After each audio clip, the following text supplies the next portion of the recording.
Hey, everybody, welcome to the program, WRSA Radio. I'm your host, G1, as always. Hope you're having a good week. Been a good one for me. And it's a memorable one for the show. Because I'm not going to be able to do a show next week, this episode is going to serve as the 5-year anniversary of the program.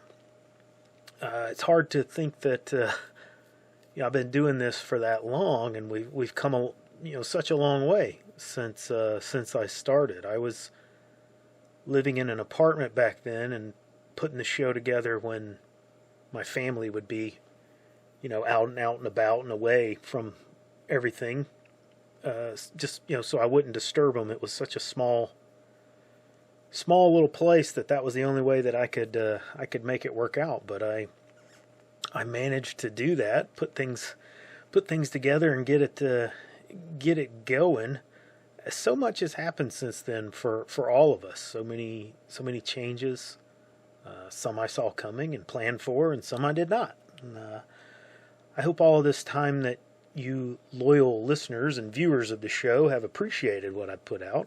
I can't say that it's always been the most interesting or most entertaining. I've not always paid off some of the topics or programs that I've wanted to put out there, and I'm sure that I've lost some people over the years for that. But I assure you that is just the nature of the creative process, or being a creative person. And I try to do the best show that I can do, and I thank you so much for listening and being a subscriber. There are times that topics or show ideas are just eating me up, and it's like the show just does itself. And there are other times that I have to force it, and those don't always work out like I want them to. Sometimes there are things that I really want to do on a show, but I just can't find the time, or really it's make the time. I'm making excuses, but make the time, to do all the research. You guys know I don't want to put out falsities or incorrect information. So I want to make sure that I'm doing the research. I'm reading the books that I need to read, or reading the material, watching the videos, whatever, to back up what I'm talking about. I literally have a stack of books on my coffee table that I need to read, but I find myself just kind of pulled away by other interests or pursuits, or sometimes I just want to sit and watch a video on YouTube or something, because life's tough, so the energy just isn't always there. And that's kind of the erosive quality of entertainment that we have. But anyway, I plan to get to some of those shows and take on some of those ideas in the coming year. I think I'll have more time to devote to putting together episodes, and I will endeavor to make some of those happen and finally pay off those infotainment debts that I've put out there. Now let's carry on and get to the show this week. What do we have for today? Well, by the title of the show, you can probably guess that what we're going to be talking about. It's traitors. Who's a traitor and who's being unfairly judged. Now, I'm not going to tell you who's unfairly judged. I'm leaving that up for you to make your own decisions about.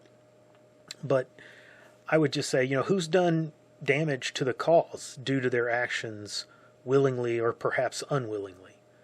Unwillingly can be forgiven, but someone who is willingly, through their actions, damaging or destroying the cause that they've been fighting for, that's someone who is a traitor. And again, I'll leave that up for you to decide who falls into that category. And there's numerous old wise words about how to deal with traitors. And treason is one of, if not the only crime in the Constitution that is called out, and it's punishable by death. It's viewed as being that serious and that severe of an act by the Founding Fathers. They were generally opposed to cruel and unusual punishment, as you know, but they had no issues hanging people for treason, and they did.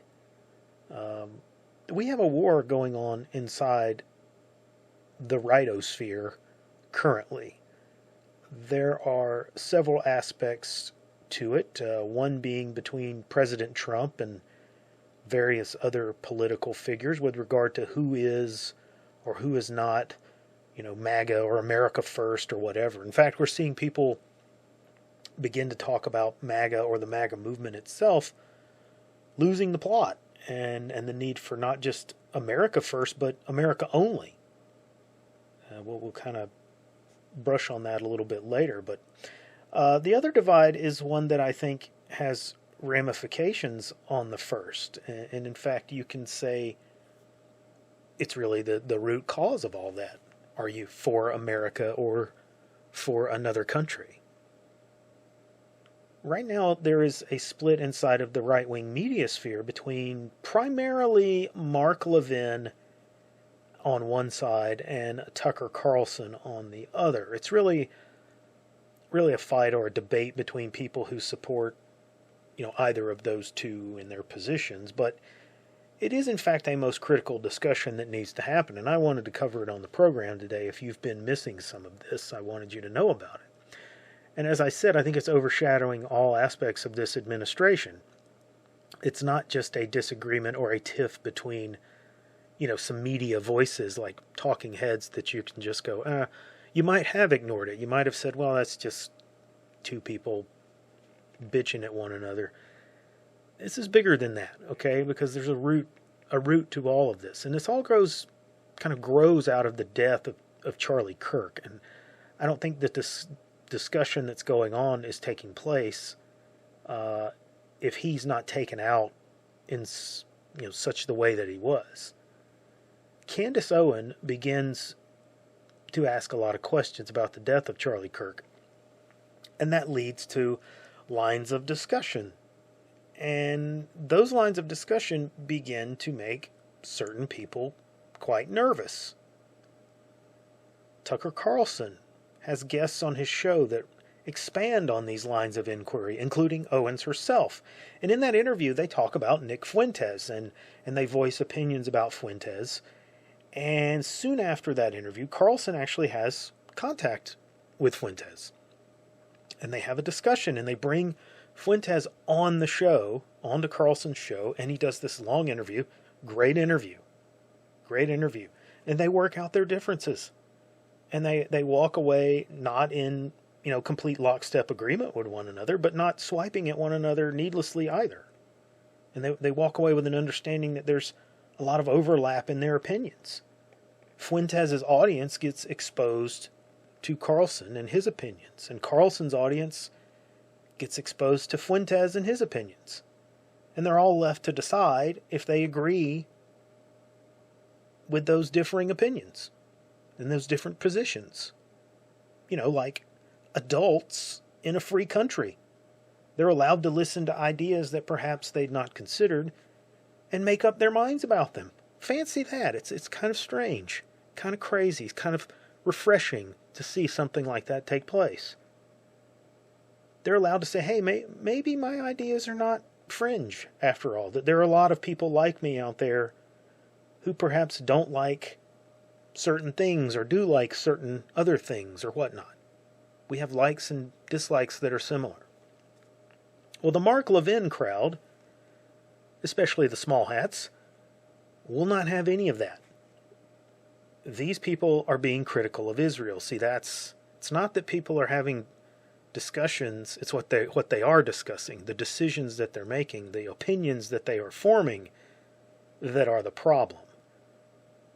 They're being critical of Israel and the American relationship with Israel that cannot be allowed to happen. We can't have criticism. We can't have open debate and examination of the costs and benefits of this relationship.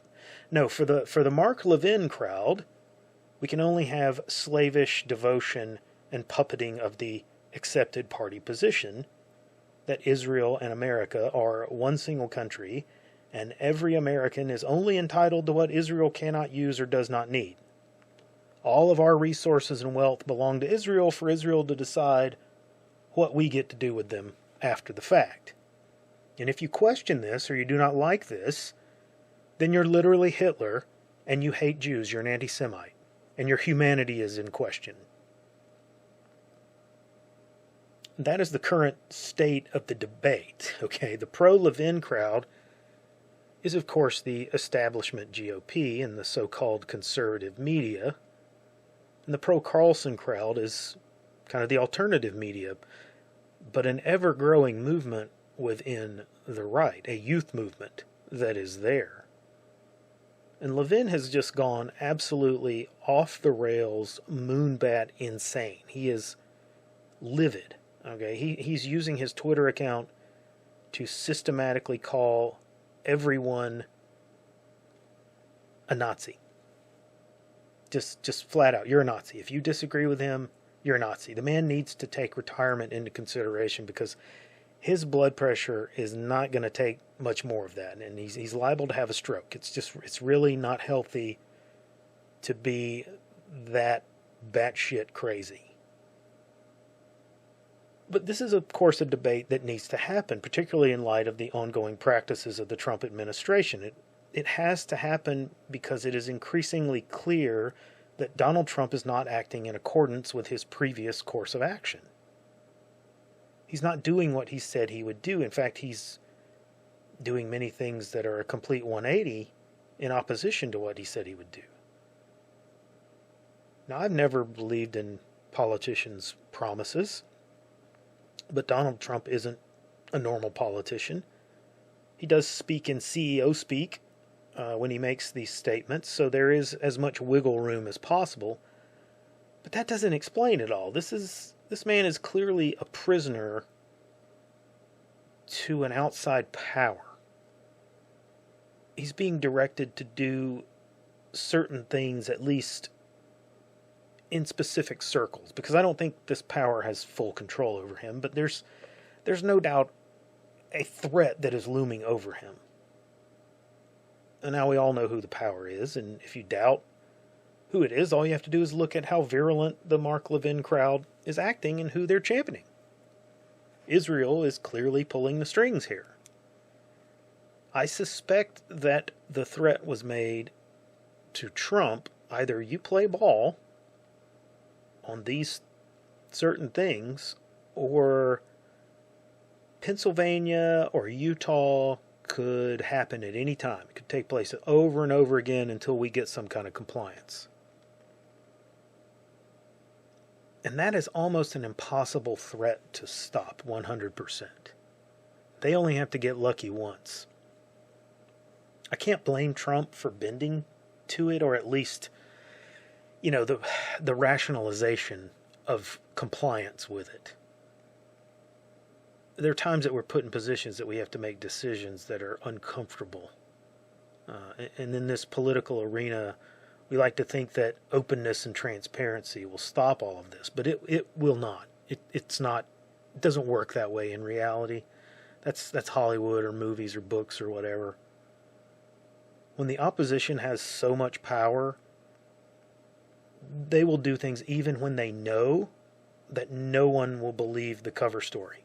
They'll just dare you to do anything about it. They'll dare you to question that story in open conversation. We're seeing that play out in Europe particularly. It's easy to think that people are cowards for compliance, but I'm not very comfortable with that designation for people put in that kind of position.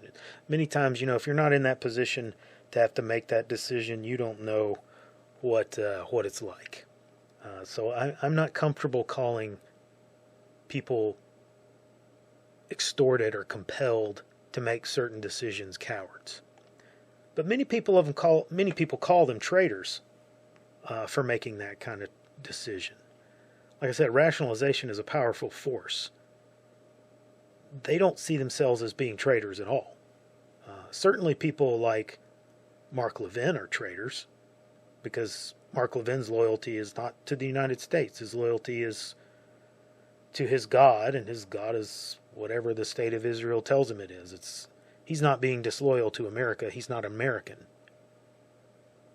He's not of the movement. He just pretends that he is. As long as the movement is parallel and aligns with what his agenda and motivations are, he's for it. If it goes outside of those boundaries, he's against it. This debate is, as I've said, is spilled over into the discussion about the Epstein files, the Epstein papers. That's not how it's played out in the media, but that is really at the heart of it, because we know at the heart of the Epstein documents lies a more detailed spelling out of the dirty laundry of the relationship between Israel and the United States. Donald Trump is not defending the files because he will look bad when they come out. In fact, it's beginning to become more and more clear as we're seeing some of these things. Epstein hated Donald Trump and was working to try to bring him down and keep him from getting elected. If he actually had evidence that would compromise Donald Trump, I think he would have used it. I think it would have come out. I've said that before. That's my position on it. I think that's pretty clear. But so saying that, I don't think Trump is defending those files because he will look bad. I think he's defending those files to protect Israel, or at least to try to keep America from looking bad. And I say he was protecting those files. I say that because he just signed the legislation from Congress that will release the Epstein files into the public. He caved into the pressure, but in the process he called Marjorie Taylor Greene and Thomas Massie and a few others, he called them traitors for pushing to release the files. Now, are they traitors to America or traitors to Donald Trump? That's the real question. But I see this as evidence to support the idea that Trump is not a completely willing party to Israel's extortion. I don't think he's doing these things because he necessarily wants to. I think he built this whole facade around these files in order to build popular support from the left to releasing them. I think he wanted to kind of play both sides of the fence here and appear to be trying to stop them, but simultaneously wanting to release them. Because I think Trump wants this debate happening in the public space. He wants it kind of taken out of his hands so that he is not on the hook to this extortion. Hey, look, I did what I can. You can't be punishing me for it. You can't take it out on me. These people caused your downfall. I think that's kind of how he's playing it. But I don't know. Maybe I'm giving him far too much credit there on that, which I'm entirely open to that criticism. By the way, I can be completely wrong there. Maybe he just got tired of dealing with it and said, "Whatever, let's do it and get it over with." I don't know the answer there. I think it'll become more and more clear as the files come out and we see what's actually in them. Maybe we're going to get some really big surprises. Maybe it will just be a big dud. Who knows? But who is the traitor? Who's really the traitor here? I don't really think any of the aforementioned people are traitors. Being a traitor implies that your loyalty has shifted and has now gone against a cause or a position or a people that you formerly supported. I also think that there has to be some element of harm done to the position or the people due to your shift in loyalties. Otherwise, it's not being a traitor, it's just changing your mind about something. Hey, I followed you because I agreed with you, but now I don't agree with you. That's not being a traitor. That's changing your mind. I don't think Donald Trump's a traitor. I think he believes wholeheartedly that in doing what is best for him and his family, that he will be doing what's best for the country. And I'm okay with that idea, by the way. I think it's the basis for modern representative government. It rarely works out that way in practice, but the idea is okay. Maybe it's a mid-tier idea, and there are much better ones out there, but it's the state of things that we have right now. I don't think Marjorie Taylor Greene is a traitor because she feels like she's doing the best for the country. I don't think Thomas Massie is a traitor or Rand Paul. They sincerely believe that they're doing what's best for the country. They may have gone against Donald Trump's position or the GOP's position or some faction of the GOP, but that's a disagreement. That's not being a traitor. But we do have traitors in our midst. Traitors who profess to be one thing and support our cause, but in reality are supporting another. They're supporting the agenda of another country. Like I said, Mark Levin is not a traitor. He's made it abundantly clear over the years that he's not loyal to America. But the people coming out in his defense and taking up the mantle of his position, the flag of his position, and championing this idea that we can't even discuss critique of Israel, that we can't say anything negative about Jewish people, or else we're Hitler, we're anti-Semitic. People that are taking that line, taking that position, that's unacceptable to me. That's being a traitor. I don't know how you feel about it. I think they're the traitors. What's good for Israel is more often at the expense of the United States.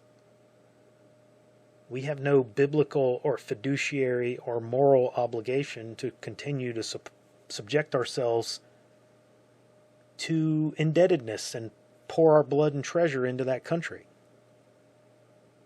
I think we owe far more to the countries of Europe for our existence, our history, than we do Israel. We don't owe them anything. If anything, they owe us. I don't wish harm on Israel. I don't want to see millions of people killed in a senseless conflict over a scrap of highly infertile scrubland for religious reasons or whatnot.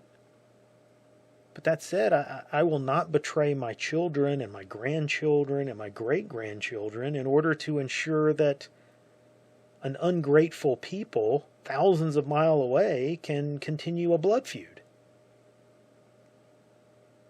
So we need this debate.